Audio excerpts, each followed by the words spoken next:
रात के तकरीबन 9 बज रहे थे। सुमित, विशाल, रोहित, नंदिनी, खुशी और मेघना आपस में बातें कर रहे थे। यार, मेरे हिसाब से तो हमारा जीवन व्यर्थ ही चला गया। हमारे पेरेंट्स ने हमें कितनी उम्मीदों के साथ शहर भेजा था और हम में से कोई भी ग्रेजुएशन भी कंप्लीट न कर पाया। यार देखो, मेरे पास इसका ना एक मस्त प्लान है। क्यों ना हम लोग एक दूसरे से ही शादी कर ले। माँ बाप की भी प्रॉब्लम खत्म और हमारी भी। तभी कुछ दूरी पर इन लोगों ने देखा कि एक आदमी तालाब के किनारे आया है। अरे देखो, वो कौन है यार?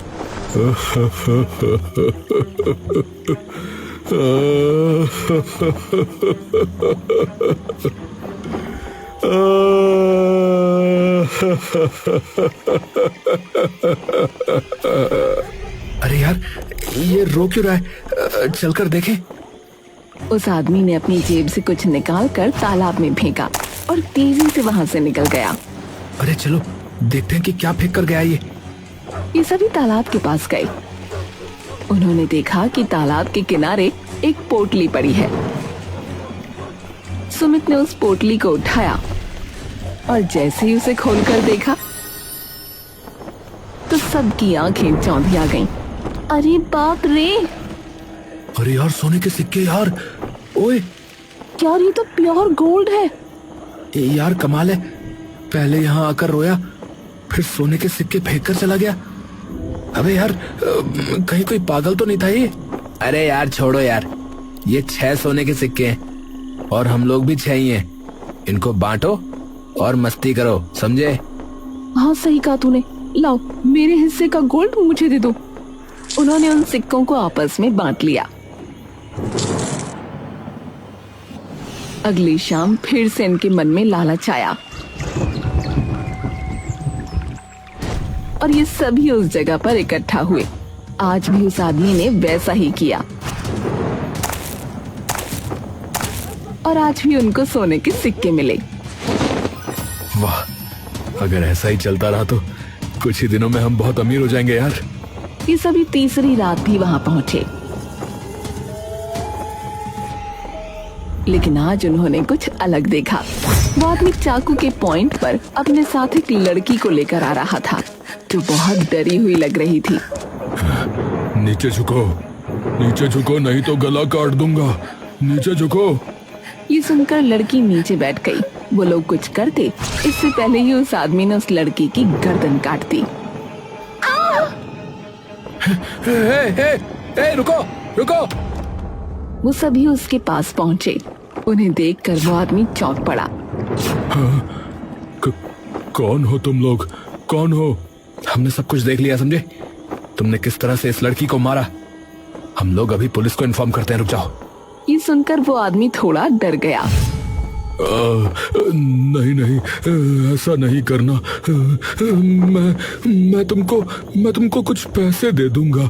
हाँ हाँ, मेरे पास बेशुमार दौलत है। हाँ देखो, हमें पता है तुम्हारे पास बहुत दौलत है। तुम जो सोना फेंक कर जाते थे वो हम ले लेते थे। और सुनो, अब साफ साफ बताओ कि तुम्हारी इन हरकतों के पीछे राज क्या है। देखो, मैं चाहूँ तो तुमको भी अपने जैसा अमीर कर सकता हूँ। हाँ हाँ, लेकिन मैं नहीं चाहता कि तुम लोग भी मेरी तरह मुसीबत में फंस जाओ। हाँ। क्या? सुनो, अब और देर मत करो। अगर तुमने नहीं बताया ना तो हम अभी पुलिस को बुला लेते हैं। हाँ ठीक है, बताता हूँ। देखो, मेरा नाम राकेश है। ये बात तब की है जब मेरी नई शादी हुई थी। हाँ, मैं, मेरी बीवी और माँ बाबूजी, हम अपने घर में बहुत ही खुशी से रह रहे थे। लेकिन एक रात डाकुओं ने हमारा सब कुछ लूट लिया। एक ही रात में हम गांव के सबसे गरीब परिवार में से हो गए। उसके बाद हमारे दिन बहुत परेशानी में गुजरने लगे। मैंने तो अपनी जान तक देने की सोच ली थी। और फिर एक दिन मैं मरने के इरादे से इस तालाब पर आया।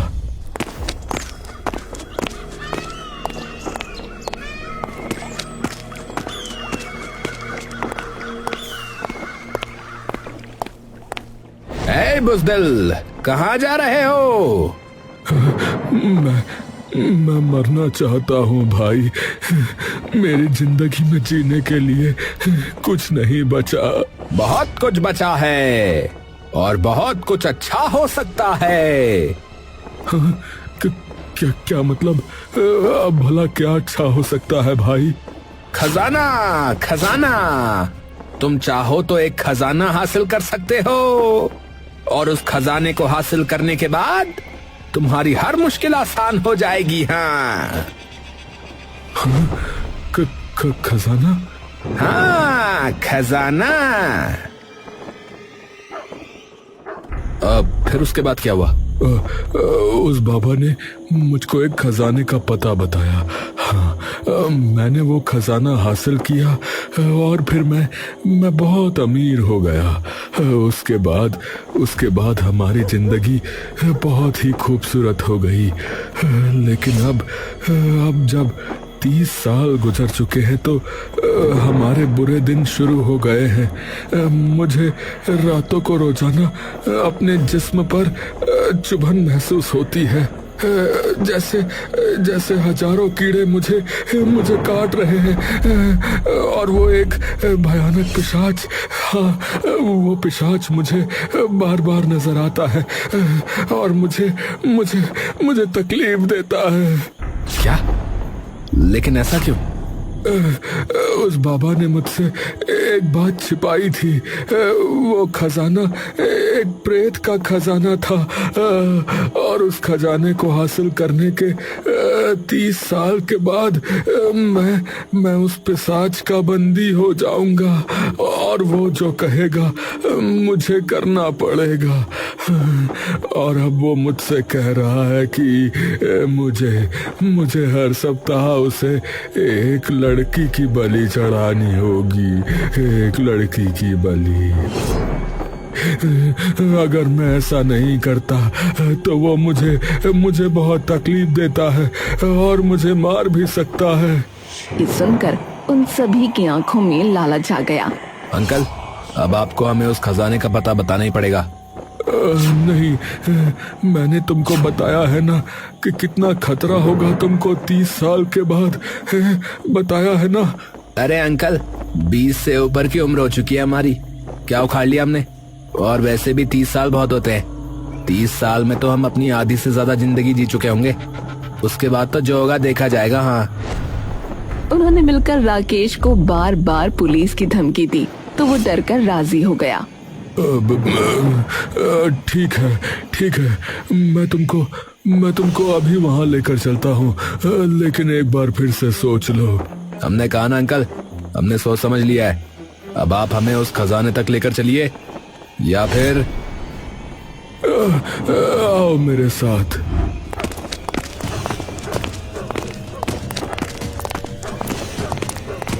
राकेश जंगली रास्ते से होकर उनको एक गुफा तक लेकर पहुंचा जिसका मुंह बंद था।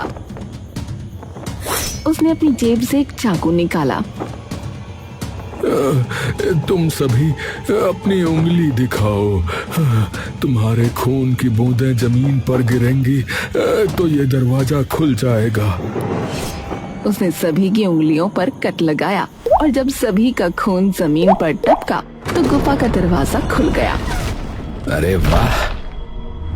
वो सभी जैसे ही गुफा के अंदर पहुंचे तो उनको भयानक आवाजें सुनाई देने लगीं।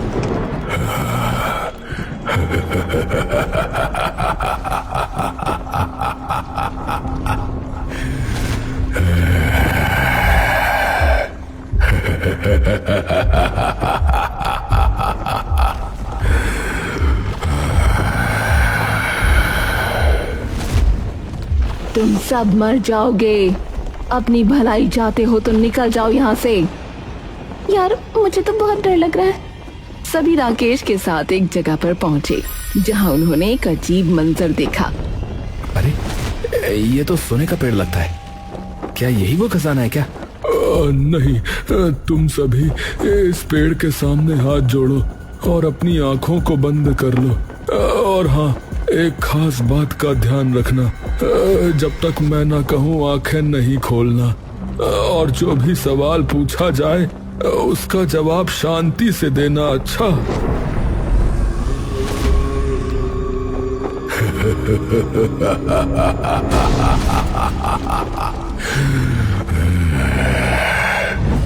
आज तो मेरे घर बहुत से लोग आए हैं। लगता है तुम सब अमीर होना चाहते हो। हाँ, हम सभी अमीर होना चाहते हैं। ठीक है, तो बताओ, मैं तुमको अमीर बना दूं तो तुम लोग मेरे लिए क्या कर सकते हो? हाँ, आप जो कहेंगे वही हम करेंगे। हाँ, जो कहेंगे आप वही हम करेंगे।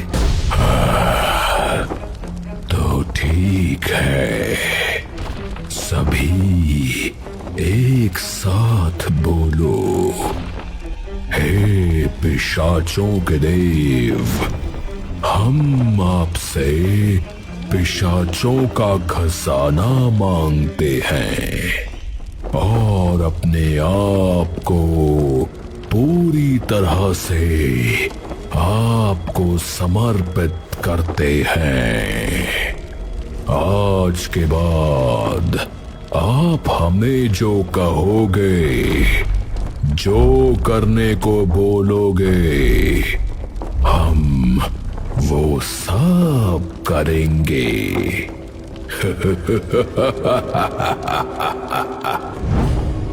उन सभी ने एक साथ यही लाइन दोहराई।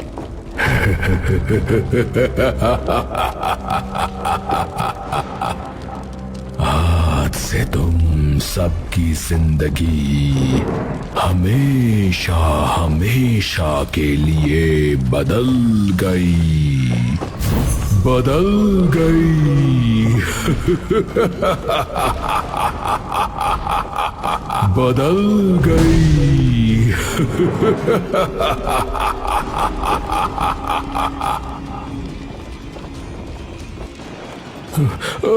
अब हम आँख खोल सकते हैं। हाँ। ये सुनते ही सभी ने आंखें खोल ली और सामने रखा खजाने का बक्सा देख उनकी आंखों में चमक उतर आई। Oh my God!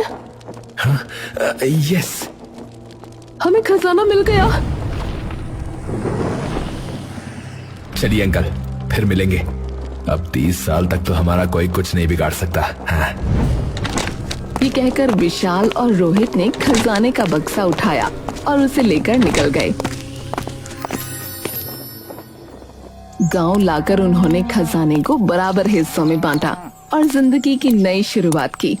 5 साल तक मौज मस्ती करने के बाद उन्होंने आपस में शादी भी कर ली थी और अब खुशी खुशी रह रहे थे। सुमित और नंदिनी, जो कि अब पति पत्नी थे, इस समय जयपुर घूमने गए हुए थे। जान, हम जयपुर तो आ चुके हैं ना? होटल कितनी दूर है? अरे होटल बस 5 किलोमीटर दूर है। जान, बहुत थकावट हो रही है। वो दोनों एक होटल में पहुंचे। कमरा काफी बड़ा था। वो काफी थके हुए भी थे। अभी वो कमरे में बैठे ही थे कि तभी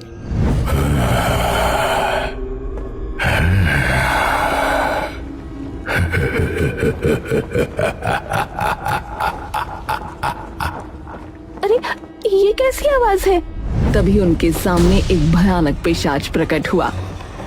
ये मैं हूँ।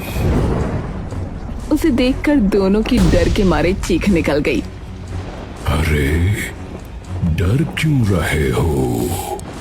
मैं वही पिशाच हूँ जिसने तुमको खजाना दिया था। लेकिन आप तो 30 साल के बाद।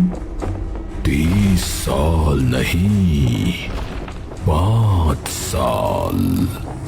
खजाना मिलने के 5 साल बाद ही मेरी शर्तें शुरू हो जाती हैं।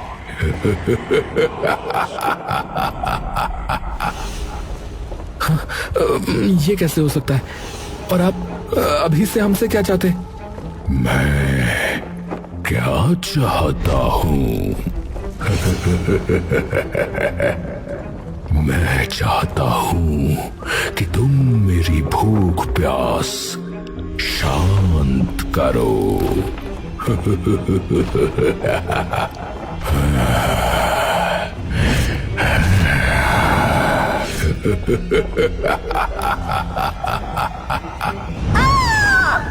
और उसके शरीर से मांस खाने लगा।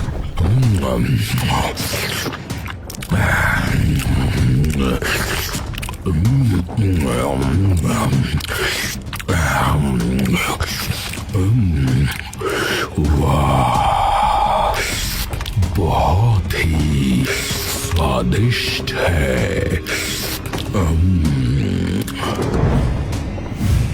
ये देखते हुए नंदिनी का दिल दहल उठा। उसके पति की लाश जमीन पर पड़ी थी और वो भयानक पिशाच उसके शरीर से मांस खा रहा था। वाह, मजा आ गया। भूख तो मिट गई, अब प्यास बुझाने की बारी।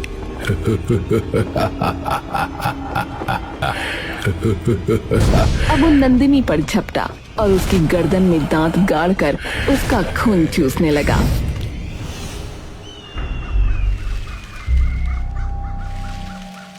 अगले दिन जब बाकी 4 को नंदिनी और सुमित की मौत का पता चला तो उनको बहुत दुख हुआ।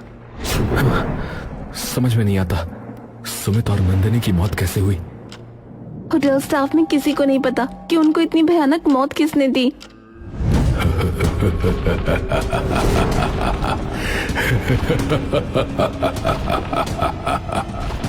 ये आवाज, ये कौन है? तभी मेघना ने जो अपने गले में हार पहना था वो अपने आप ही उसके गले में टाइट होने लगा। मेघना, क्या हुआ तुमको? मेघना, ये नेकलेस बहुत टाइट हो रहा है। रोहित, मुझे बचाओ। कुछ ही देर में सोने के उस नेकलेस ने मेघना का गला पूरी तरह से दबा दिया।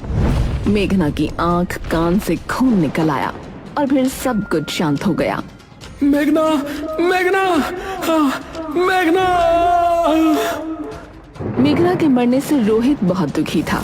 उन्होंने उसका अंतिम संस्कार किया और फिर हमारे साथ जो कुछ भी हो रहा है बिल्कुल भी ठीक नहीं है। हमें उस राकेश से बात करनी चाहिए। जरूर उसने हमसे कुछ छुपाया है।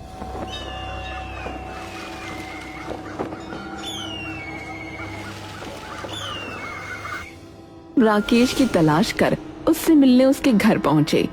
देखो सुनो, हमारे 3 दोस्त मर चुके हैं। तुमने हमसे क्या छिपाया है? सच बताओ। क्या क्या हुआ?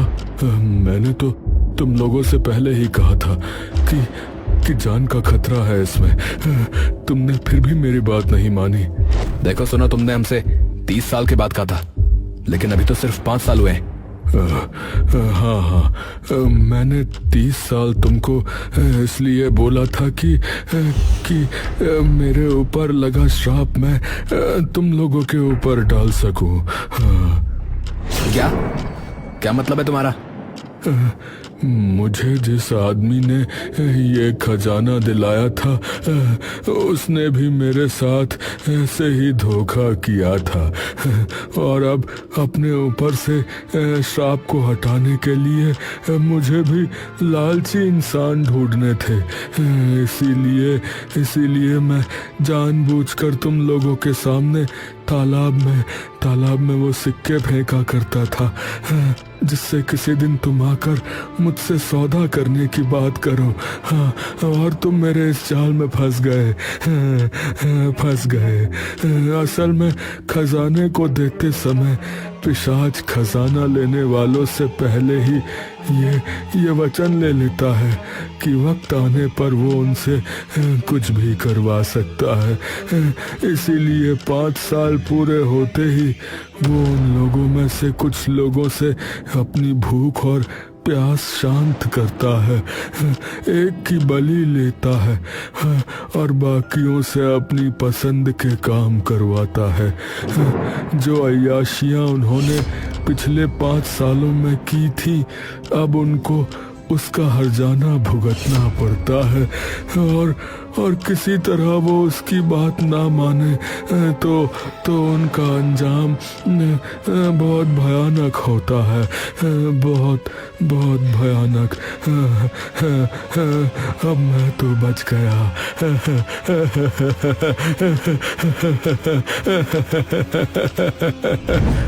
राकेश से पूरी सच्चाई जानकर अब उन तीनों को अपनी गलती का एहसास हो रहा था। लालच के चलते उन्होंने अपनी जिंदगियां तबाह कर ली थीं। वो अपने घर वापस जा ही रहे थे कि तभी वो पिशाच सामने आकर बोला,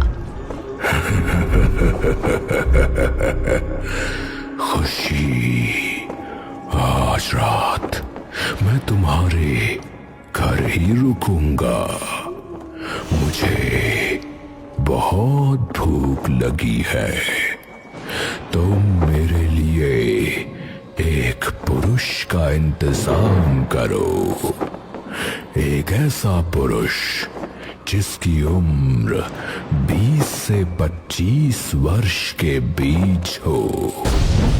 अगर नहीं ला सकी तो अंजाम भुगतने के लिए तैयार रहना।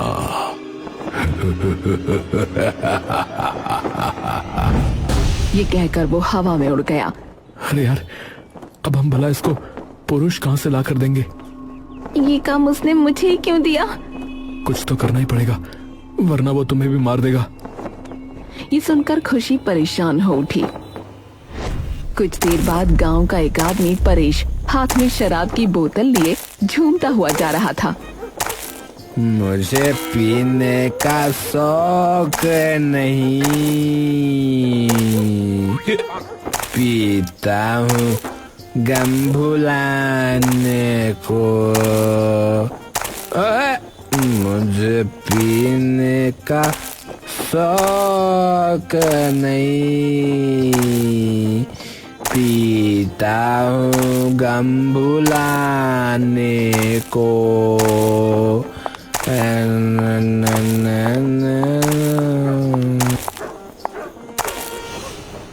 वे कौन है वे? ऐसा कौन सा गम है तुमको जिसको भुलाने के लिए इतनी ज्यादा पीते हो? परेश ने अपने सामने खुशी को देखा तो हैरान रह गया। अरे अरे लगता है मुझे कुछ ज्यादा ही चढ़ गई है यार। चढ़ी नहीं है परेश, मैं खुशी हूँ। भूल गए कैसे मेरे पीछे भागते थे बचपन से ही। ओह, तुमने तो उस विशाल से शादी कर ली, अब मेरे पास किस लिए आए हो? बस ये समझ लो कि मैं घर पर अकेली हूँ। विशाल कल रात से पहले नहीं आने वाले। ओहो, ये तो सुनहरा मौका है, गोल्डन अपॉर्चुनिटी। इसको कैसे छोड़ सकता हूँ मैं? परेश नशे में झूमता हुआ खुशी के पीछे रवाना हो गया। खुशी उसे लेकर जैसे ही घर पहुंची तो वहाँ पिशाच पहले ही तैयार बैठा था।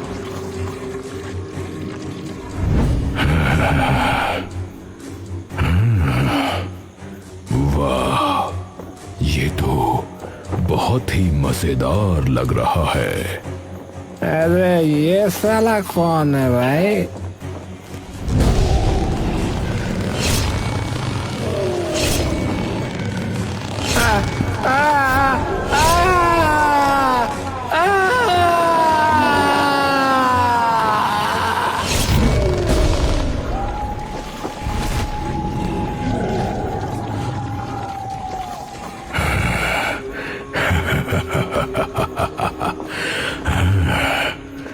अब कल रोहित तुमको मुझे एक कन्या ला कर देनी है। 18 साल की एक कन्या। अगर नहीं ला कर दी तो फिर तुम्हारे साथ अच्छा नहीं होगा।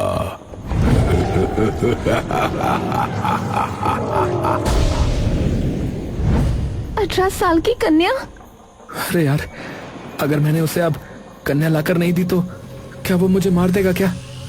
नहीं, अब और नहीं। अब मैं नहीं चाहती कि हमारी वजह से किसी की जान जाए। हाँ, खुशी ठीक कह रही है। अब हम किसी की जान नहीं लेंगे। अगली शाम वो तीनों डरी सहमी हालत में घर पर बैठे थे। करीब 9 बजे पिशाच वहां प्रकट हुआ। मैंने तुमसे कुछ कहा था। कहाँ है वो कन्या जिसको लाने के लिए मैंने तुमको कहा था? कहाँ है? नहीं, अब हम तुम्हारी भूख मिटाने के लिए किसी और की बलि नहीं चढ़ने देंगे। हम किसी निर्दोष की जान खतरे में नहीं डालेंगे।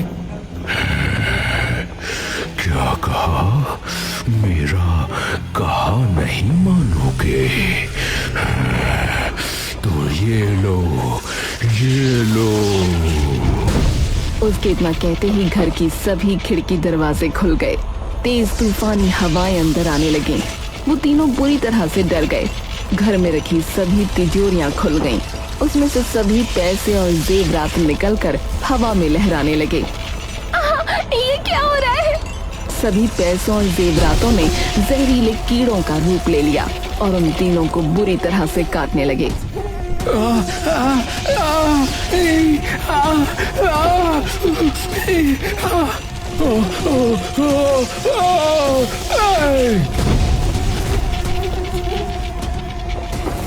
तभी घर की हर एक चीज में आग लगने लगी। अरे भागो, बाहर निकलो जल्दी। धीरे धीरे आग बढ़ती जा रही थी और अब किचन की तरफ जा रही थी। वो बाहर निकले ही थे कि तभी गैस सिलेंडर फटा और पूरा घर धमाके के साथ उड़ गया। हे भगवान, हे भगवान, हे भगवान, शुक्र है हम बच गए। हे भगवान। लगता है अब वो हमें परेशान नहीं करेगा।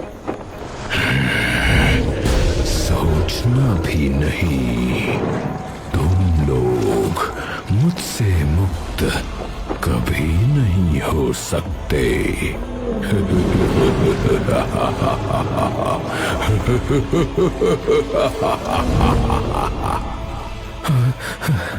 इससे छुटकारा पाने के लिए हमें कुछ तो करना ही पड़ेगा। ये कहकर वो तीनों एक दूसरे को देखने लगे।